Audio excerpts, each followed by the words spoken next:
All right, Powerful One Podcast, Season 2, Episode 3, Ryen Dill, the wonderful Ryen Dill. So the reason I wanted to have Ryen on, she happens to be my girlfriend, but also, more so, because for her, I've seen more growth than I have in anybody in like a year period of, or at least a period of me knowing somebody. I've never seen more just personal growth. And so we're having her on today to just talk a little bit about where she's came from in the past to where she is now and everything in between. So I guess let's start with a little bio. It's funny because I feel like people are listening, but like no one's listening right now. Yeah. But, it's just, like, but when they hear that, they will be. So now it's it feels like we have an audience, but we don't. Yeah. What we do? Bio. I kind of grew up all over, which you know that. My dad was Air Force, so traveled a lot. Ended up in Maryland in middle school, and kind of been here ever since.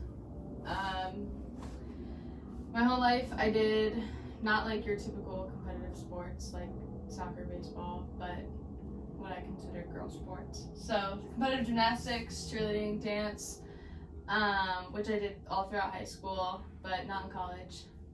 Graduated in 2018. Started out at University of Alabama, Roll Tide. Roll Tide. For a semester, and did not like it. Came home. Did 2 semesters at Anne Arundel. And now I'm starting nursing school in Baltimore.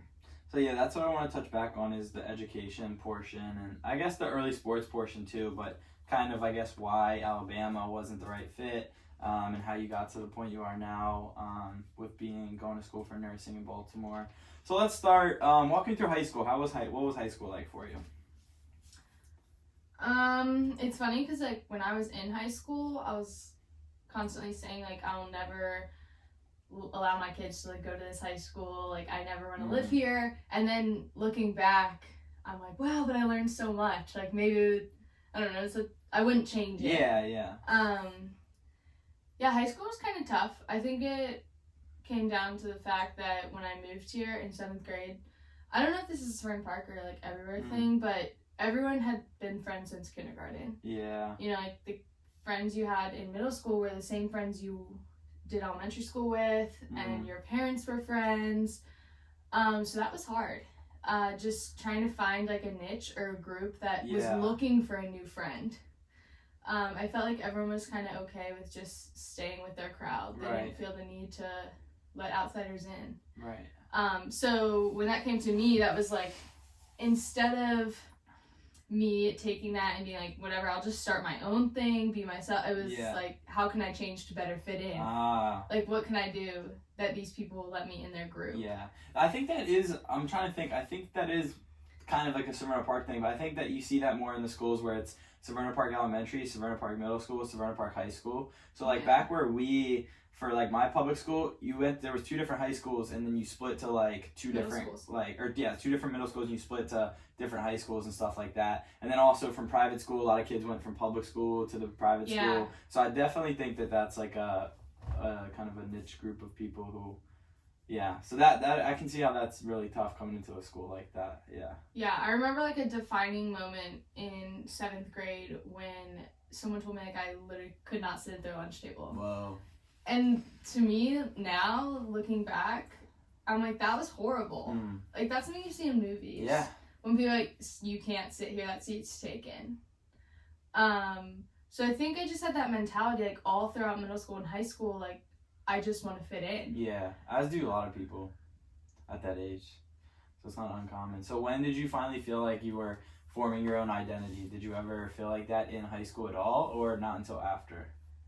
Probably not until after high school. Yeah. Or the end of my senior year when, I'd say the end of my senior year when I decided not to go to senior week. Did you have that at your school? Yeah. And I had the nannying opportunity in Ohio when I went and lived there. Yeah. And I chose that over senior week. And that was such a great decision. Yeah. But through all of high school, no. I think I just chose the wrong friends repeatedly. And it was always like trying to fit in. I never thought I'd be accepted for being myself, kind of thing. So I'd say like freshman, sophomore year was okay, trying to just like fit in. I just flew under the radar, you know, was like parts of a bunch of different groups. And then junior year, I just kind of like plunged and hit rock bottom, and everything of like trying to fit in, worrying so much about appearance as opposed to like the happiness inside, just took over completely. So explain what happened from there. So that was summer going into my junior year. I was still doing competitive cheerleading, and I had like quit basically that spring, and then had decided middle of the summer like I actually want to go back. So I went back to cheer, and I could not find my niche in school. I could not find my group, so I basically like just created my own niche of going to the gym, and was like, you know what, I'm going to focus on myself. I'm going to eat healthy, live healthy. But the place I was in was like this all or nothing mindset, which I think is still relevant, like in adults still struggle with that. And so it became like fitness, health, nutrition was like my whole life. Right. And I'm like 16 years old. I actually didn't know. I'm not a nutritionist, so clearly like what I was doing wasn't like right. I ended up having like a severe eating disorder, which I hid from my parents for months. It slowly started to come out. I remember at a cheerleading competition in December in New York. My mom took me out for dinner, and like I had to order real food because I was like hiding all this from my mom. I ate like a normal size meal and ended up in the ER because I was so sick. Whoa. And so from there, I like kind of realized like this is not good. But in that mindset, you like, it's like keeping a secret. Like you don't want people to see your weaknesses. Yeah, exactly. Because we all have this illusion of being perfect, of, you know, or at least appearing perfect on the surface, especially as a high schooler. Yeah, which is like a whole social media issue. Yeah, and it's even bigger now. I couldn't imagine like now is worse, but yeah. And so eventually I got my phone taken away a couple months later. My mom went through it, found everything. And she wasn't even mad, actually. She was just like scared for me. Which was kind of cool to see. That like cool. There's nothing you could do that would make your parents not love you. You know, all the trouble I was getting into, that's not even what she was worried about. She was worried about like my mental health. Which I think is so important for people to know. Like when you're in that moment, like you're just scared of getting in trouble. Right. And that's like, your parents aren't gonna be mad. Like they want to help you. So that led to being admitted into a hospital. I was there for 2 months, and that was like a really defining moment for me. Especially going there and like looking around. I ran into people from my own high school that I had no idea were struggling with the same thing. So many kids, I mean, from ages like 7 to 60 were there.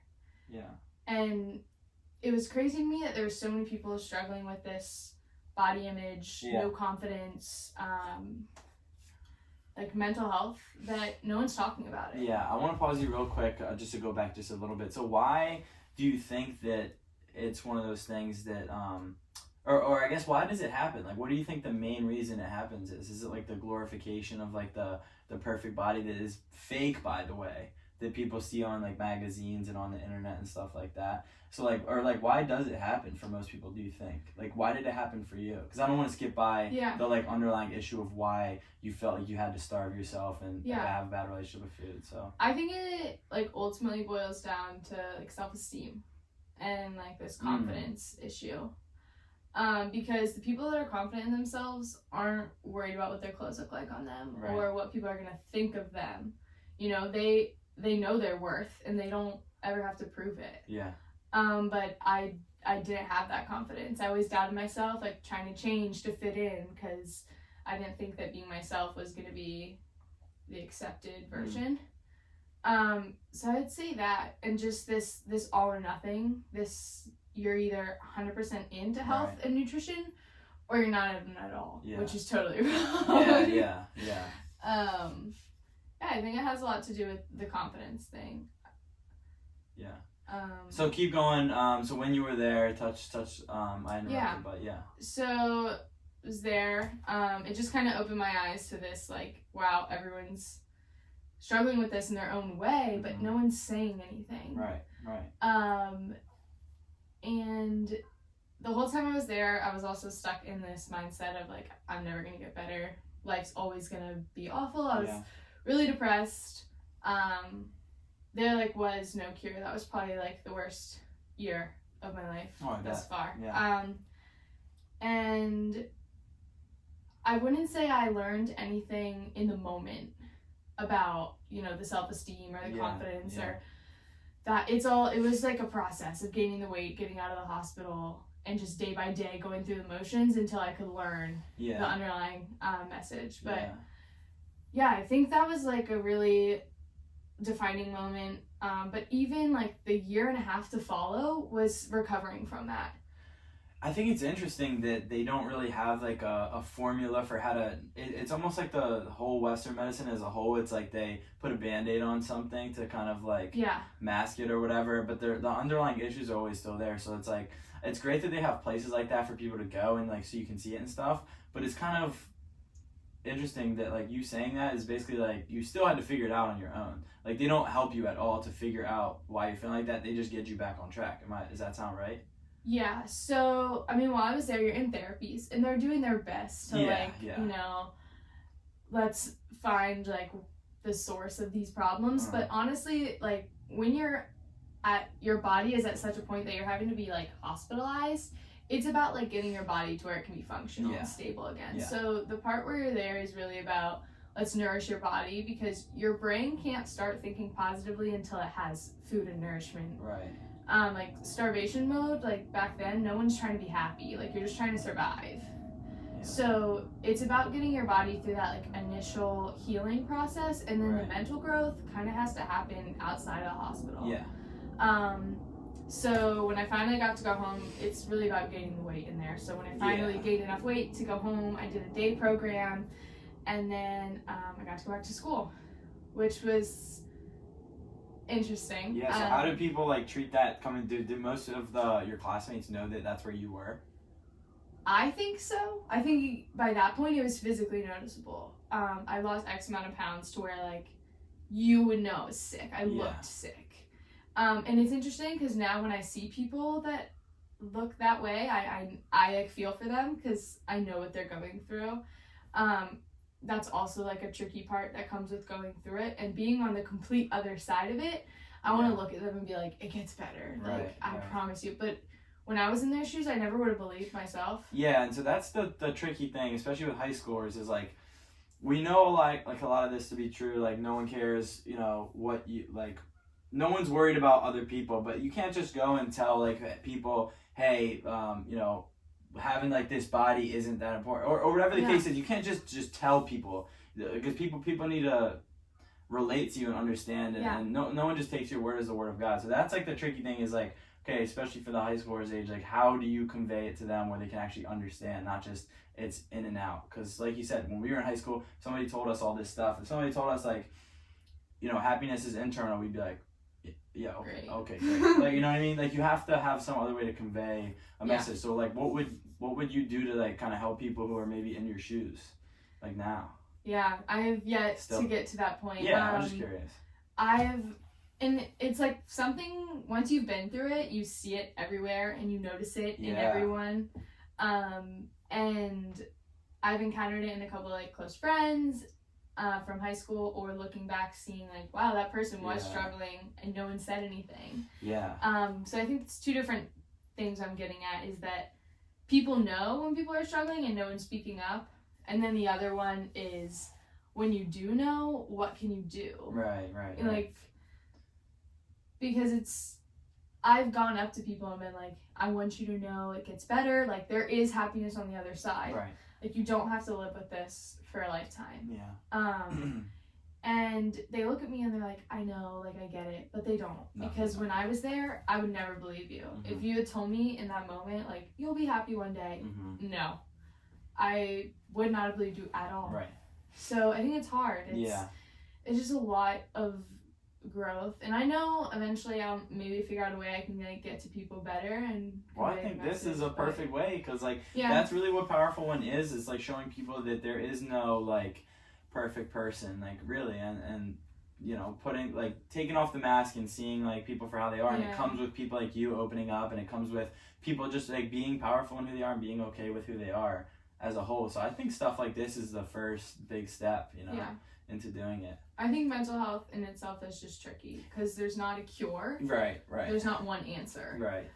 So like when you see someone struggling or when someone themselves is struggling, it's hard to speak up and ask for help because you don't even know if there is help that will fix your problem. Right.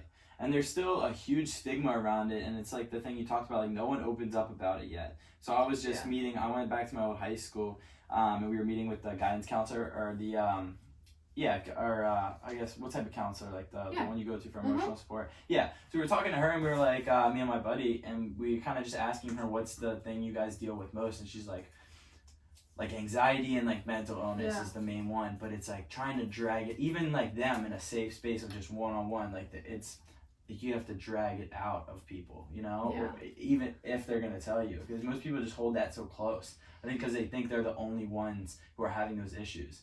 And then once they get out into like the world, tell people and realize that like there's other people with the same stuff going on that and so I guess the tricky thing is to, you know, find more ways for people to get the help with that. And I still think it's so new because it's been like pushed down upon like the mental health for so long, like, oh, that person's crazy, that person's sick.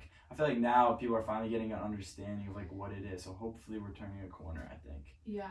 And I think a lot of it comes down to like not necessarily that there's one cure, but like the underlying source of like the low self-esteem and the feeling of having to fit in. Yeah. It's this comparative problem. It comes more than just body image. So I know we've really focused on like the eating disorder part of it, but even besides that, I know like academics wise, like so fitting in with like the looks, but also with the grades. Yeah. Like the pressure to take AP courses and get straight A's and make the honor roll and graduate in the top of the class. Yeah. It's hard. Yeah. I think there's like a lot of pressure to be the best. Yeah, absolutely. I think a lot of times it's tough because the schools are kind of like facilitating the wrong like things. Like a lot of times it's just like very specific. Like you got to test well. Like you have to test well. If you don't test well, you're not smart, right? Yeah. Like if you don't test well in these certain subjects, you're not smart. And so it's like that weird gray area. And I think I want to go back because I think the social like pressure stuff is and this pressure from the schools is very important too. And I think people take that and like I know I did it. Like I played college sports because I felt the pressure as an athlete to play sports in college. And I think a lot of people struggle with that too. They're like, I got to go to a big 4-year university because like that's the correlation between being smart. So did you feel that pressure when you went to Alabama? Did you feel like I need to go to one of these big schools because like did you feel that social pressure at all? For sure. Yeah. So can you talk about that a little bit?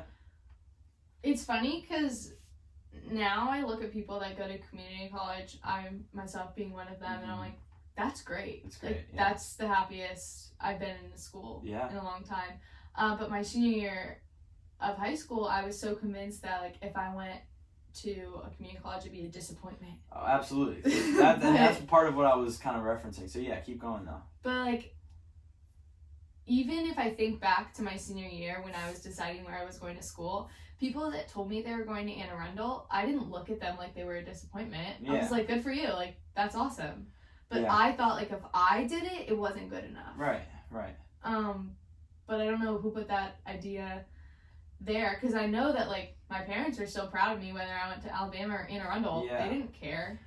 Yeah, that's kind of what I was gonna ask is like where, if you know where that comes from, if you can think about it. But I would like to think that's some sort of social pressure. Oh, for sure. I know, for example, not the school I graduated from, but the school before, you'd post where everyone's going. You'd have their schools on there. Yeah. And so when you go through, this is something I just remembered right now. But you go through, you're like, oh, he's going to Georgia, he's going to Ohio State, like that's so cool. And you'd see some person going to like CCBC, and Baltimore County Community College is a lot less reputable than Anne Arundel, a lot. Like Anne Arundel is one of the best in the country. So if someone sees like, oh, he's going to CCBC, they're like, man, like he was, like he was the best athlete. Now he's going downhill, which is not the case. It's usually actually the opposite. Yeah, we had that. We had like the school newspaper. It would come out and it'd be like a map of the U.S. and like each state would show where people are going into what school. Right. I thought that was so cool. Yeah, I mean, I thought it was cool, but at the same time, I can remember like that being like looking at the kids doing. You wouldn't even read that list. Oh yeah. You're like focused on who's going to Ohio State or Alabama. Exactly. Yeah, so I remember people telling me like Alabama was such a cool school. Like, both my brothers, actually my oldest brother started at Florida State, 2 years transferred home. Yeah. Was not his thing. My other brother went straight to Maryland, and which is like a 4-year school. So to me, I was like, oh, I gotta pick a 4-year school, but I think it was not the family pressure, but the social pressure. Yes. Like social media, people posting where they're going. Right. You wear your gear, you go to the big football games. So ultimately, I ended up choosing Alabama, and yeah, I mean, going back, I wouldn't change it. I think it taught me so much, and like jumping back in our conversation. Right. After I kind of like recovered from the junior year, eating disorder, being out of school, my senior year was really spent like just recovering mentally, and building up the mental strength regarding food, body image, whatever it be. Yeah. So I spent that summer as a nanny in Ohio, a live-in nanny, which was phenomenal and great. Yeah. But then when I went to college, it was like, it wasn't the environment for me, and I also like was not mentally ready for that alone. Yeah. Because I was like put in these like peer pressure situations. Absolutely. And I didn't yet have the mental strength to be like, no. Yeah. So that's when I realized like I've got to go home. Yeah, that makes a lot of sense. I think that like is one of the reasons that if you can convince, and I mentioned to you, but like I'm going to go talk at the school that I like got kicked out of basically and explain to people because I was so different. I'm going to get into that probably another day on the podcast, but I was so different, and so part of what I want to do is go back and show people that it does not have to be like black and white. Like you do not have to go to like a 4-year school. You do not have to then get a desk job, settle down. You do not have to do like the cookie cutter bullshit. If you want to, that's fine, but you do not have to. And especially like looking back, like, and that's the tricky thing is conveying to them in a way that like no one's gonna care in 5 years that you went to Alabama and then TCBC or CCBC then Alabama. No one's gonna care about that, and so that's like part of the thing. And I just remember like the pressure for me too was like from the sports aspect or the big school aspect, but it was like that same thing. Like everyone was committing to the schools, and then you were like and I was like, I'm better, and I'm like the best athlete, better than all them. It's like I gotta go play sports in college or else everyone's gonna. So I just think it's like like you were saying, in college you found the problems, but I think if you can go back and help people like pick the right decision from the get-go, it can be better. But if not, like to help them realize if they're in a bad situation and then go from there. So like you did the second time. So you didn't realize it like a lot of kids don't in high school, but then when you're at Alabama, I think that one of the biggest reasons that I was so like attracted to you personality wise and like growth wise is because you were just self-aware enough to make that decision to leave Alabama. Yeah. Because I see it so much, like every single, except my buddy Spencer, and Spence, except him and one other person, every single person who played like sports, who was like the best athletes, all quit and either dropped out of school or just quit all in all. And same thing, like a lot of the people who went to the big universities like got kicked out, and like that's like the reality of it. And so the fact that you were able to just like have the self-awareness to be like, this is not for me, I need to like do something and fix, I feel like that was like the big turning point, at least like when I'm looking at your story. Yeah. So disclaimer, I think people that play college sports can be great people. Oh, like absolutely. you can go to a 4-year school and play sports and be awesome and like be successful. Absolutely. I just want to put that out there. No. Felt like we were going down. So here's the thing with that though. Where it becomes a problem is when you pick a sport, when you pick a school because of the sport. It fails 100 times out of 100. It does. If you pick a school based on that sport, it's not going to be the same as if you picked a school based on the school and played a sport there. That's kind of what I was saying. I think it's great like playing sports in college. I think it's actually like really good. Yeah. I'm just saying every person that I know that picked a college based off of a sport has had a really hard time. I think if you choose any school for the wrong reasons. Yeah, I mean, I didn't choose Alabama for yeah. sports, but I chose Alabama because, well, isn't it cool to say you go to the University of Alabama? Isn't it cool to, like, roll tide to people? Yeah, like, right. I thought I was in on something, Yeah. you know, and yeah. I got there, and I could have made it work. I could have stayed for 4 years, but I wasn't gonna be happy. Yeah. And I think that was the part in my life where I realized, like, why ever do something if it's not making you happy? And I remember, like, the drive home, when I told my parents, I remember calling them, like, 2 weeks before the semester ended and was like, I'm not coming back. Like, I was struggling mentally. I wasn't happy. I would cry all the time. I wanted to go home. I missed my family. Yeah. My values, like, I wasn't living by my values. I was changing myself. It was high school all over again. And I saw where I was headed, and it was, like, right back into the pit I was in junior year. Yeah. It's like, it would have been a crash and burn moment all over again.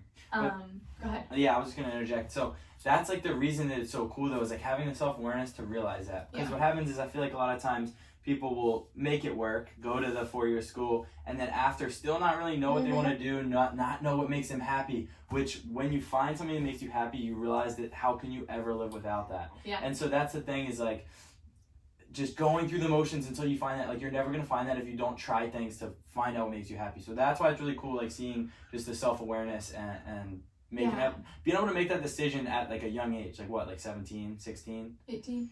Oh, well, when I left college. Yeah, right. So just, but keep going off that. So. But I remember, like, we're leaving, we pack up my car, and we're driving out, and my dad says something along the lines of, like, you need to learn to be content, basically. Just, like, you need to just be satisfied with what you have. And almost, like, you think the grass is always greener on the other side. Yeah. And I remember telling him, like, no, there's a difference. Like, I don't want to stay because this doesn't make me happy. Yeah. And I don't want to change myself to try and fit in like I did in high school. Right. I was like, yeah, Dad, if we're being honest, I chose the wrong friends. I should have never joined a sorority. My mom told me I shouldn't, but I was like, oh, I'm going to make so many friends. Like, and that was not who I was. Like, this was me continuing that high school mindset of, like, how can I fit in? Yeah, exactly. So I joined the sorority, and I went to the parties, and I dressed up and tried to do all these things. And I remember telling my dad, like, I chose the wrong people, and, you know, I could have stayed and tried to find the right people, but I was like, I just want to start fresh. And I was at a point where, like, I was okay with going to community college now. And that was, like, my biggest, like, step forward was, like, stopping caring about what anyone else thought. Like, when I decided to transfer to Anne Arundel, actually, I originally wasn't going to go to Anne Arundel. I was going to go to West Virginia.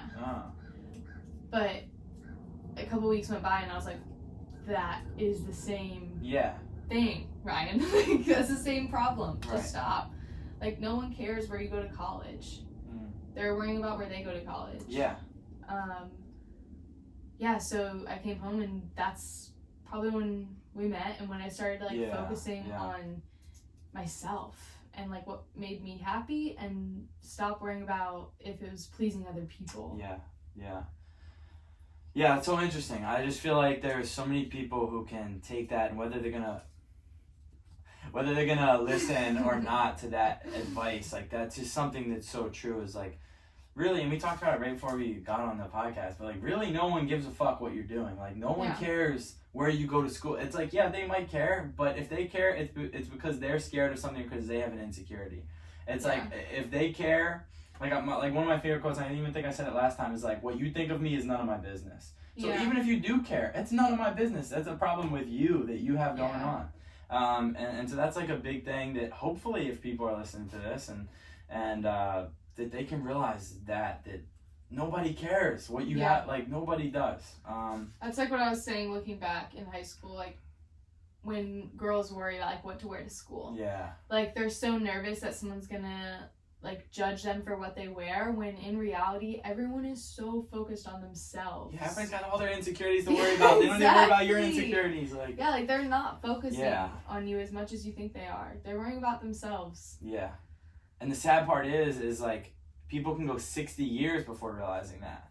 Yeah. So to be able to realize it at your age, when you still have your whole life ahead of you, is pretty cool. So when did you, I think taking the time also to lose yourself, to find yourself, and then find out what makes you happy is important. So what did you find after that you were able to like put some of your energy and passion and focus into to actually make you happy? Because that was just the beginning. That didn't like spark anything else really. You still had to grow and you still had to do all that stuff. That was just like the catalyst for the rest of where you are now. So talk a little bit about that.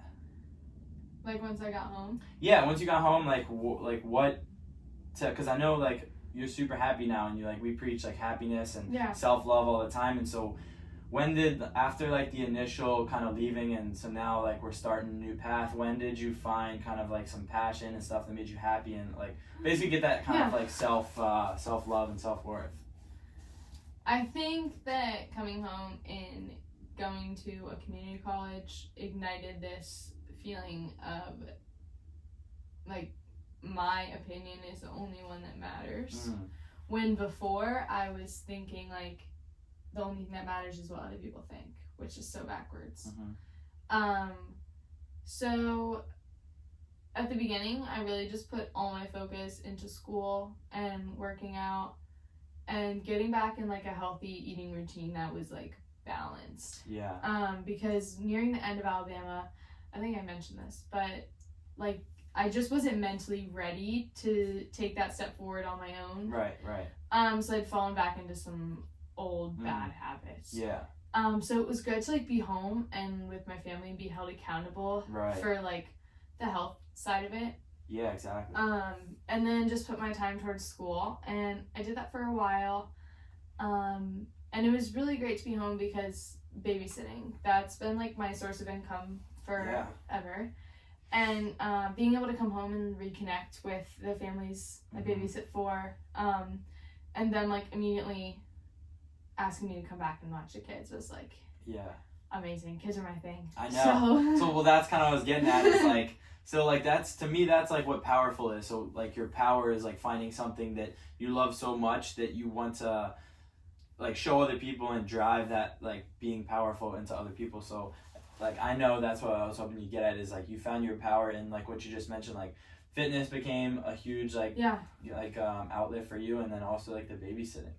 So I mean, what would you say to people who, let's say someone else just left college and they're trying to figure out what they enjoy? What would you give them for like some advice to find out kind of what they enjoy? I think I also picked up a job at the gym because that was like my happy place. And that was great for a while. It was like what I needed at the time. So I think finding something you love, and then if there's a way to like work that into something that also makes money, or that's like a healthy habit, that's amazing. I would say like someone that's coming home from college, I think if they're transferring to another college. Let's just say it's somebody in a transitional point in their life where they just made a huge decision that was like a very self-aware and mature decision, but they still don't have like the blueprint yet of like how to get happy and where they're going. So like I think it's surrounding yourself with the kinds of people you want to be like. I think that's when I started choosing different friends. When I came home and like had that transitional moment of like, whoa, you gotta figure something out and change something if you want to be happy.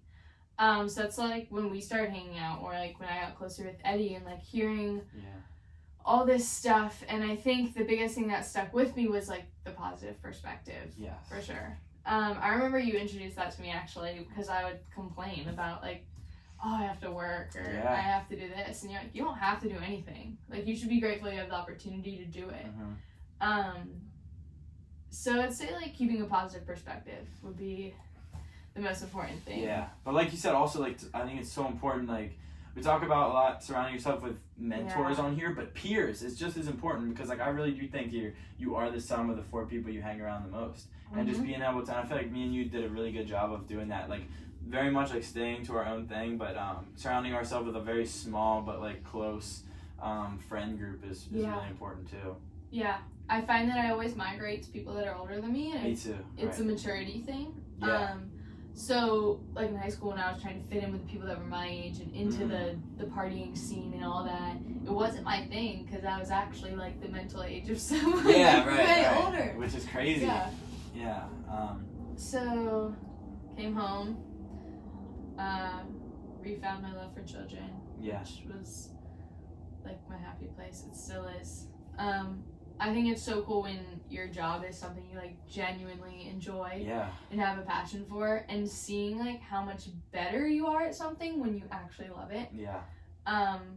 Like near the end when I was working at the gym, I stopped enjoying that, so I wasn't as good at the job.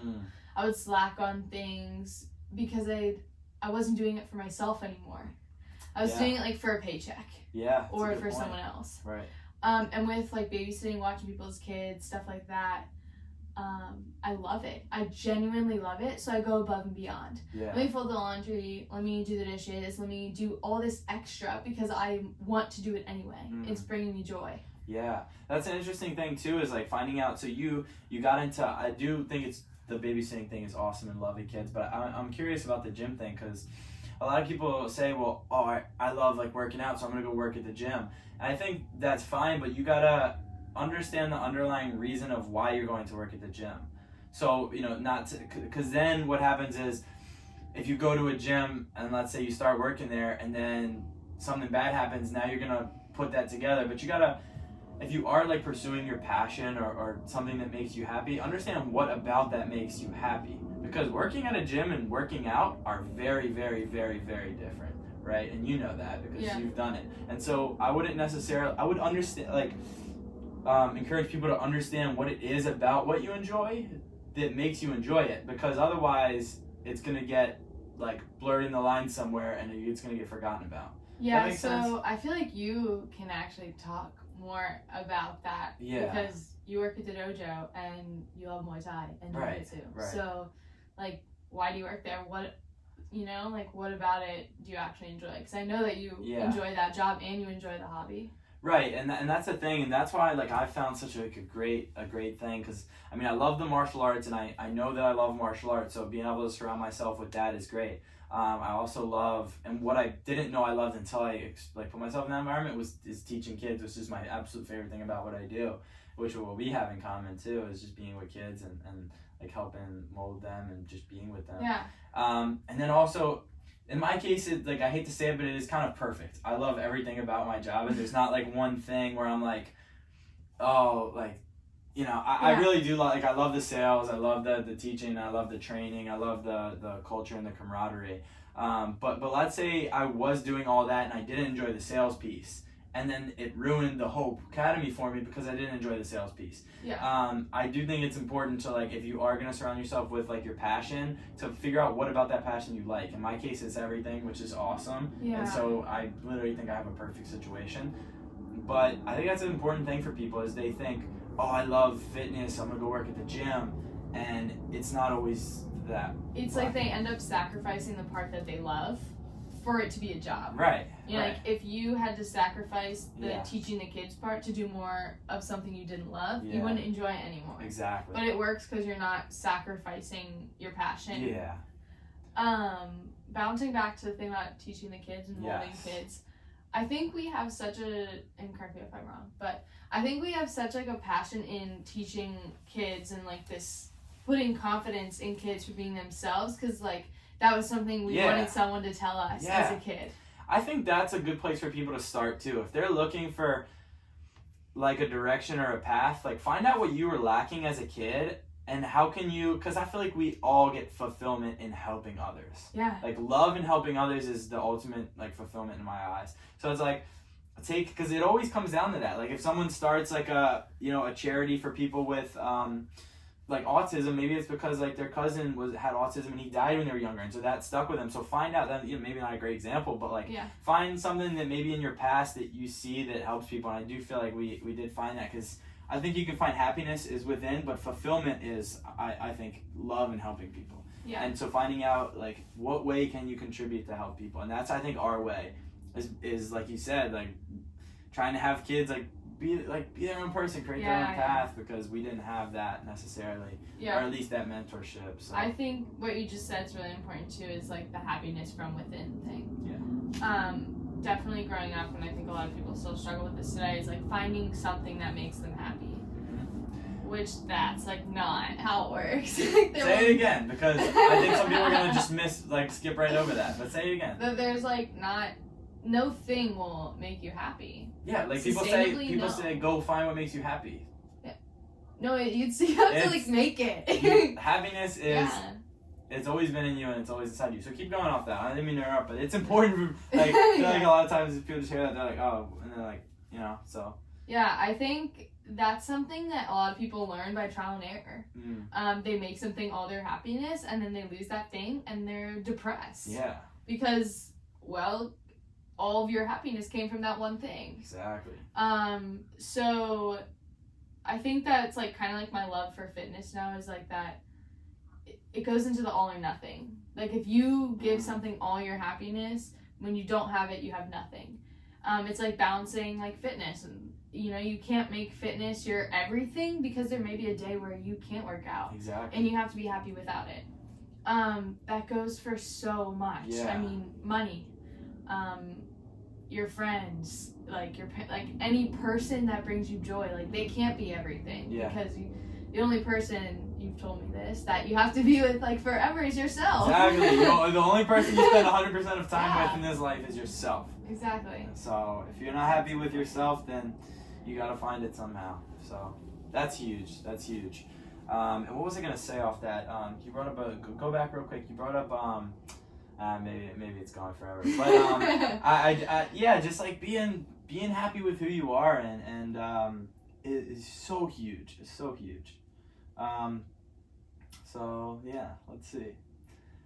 So as far as like where you're at now, and the most important things you've learned, I know you just said like understanding the happiness. Like, what's something else that throughout like, you know, the struggle and like going through the mental health and the eating disorder, like what's some other things that you've really picked up on that like you feel like could really benefit people, or you feel like are super clear now and you had to learn it like the hard way?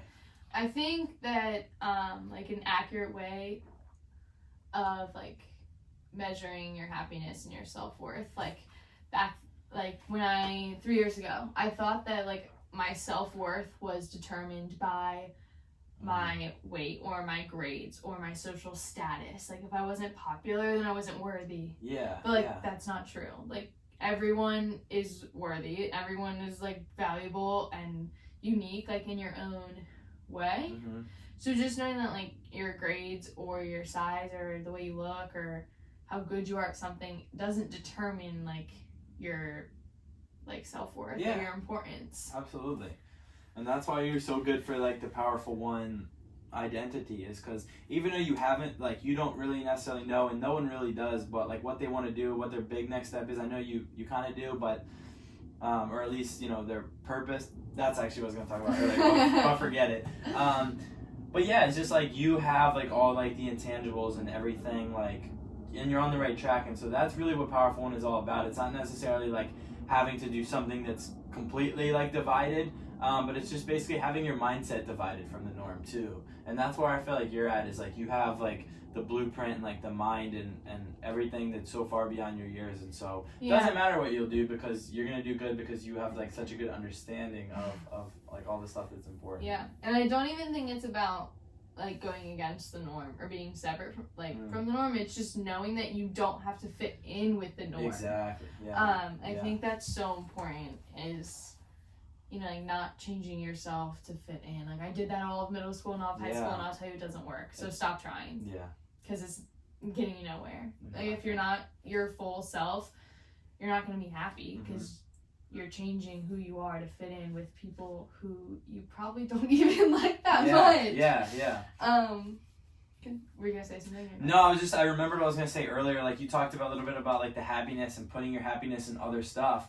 That's kind of my thoughts on purpose, and a lot of people like very much differ from this, but I want to get into it a little bit. So like the way I look at purpose is like I am purpose, you are purpose. I have the purpose tattoo. The you are is capitalized, so it's like you are purpose, I am purpose. Like my purpose is not martial arts because martial arts can be taken away. My purpose is not. It was not lacrosse. Like some people might think professional baseball is their purpose. Yeah. That can be taken away, so it's not your purpose. The only thing that is forever sticking with you is yourself. So whatever you're doing and whatever you're involved with and whatever makes you happy is purpose.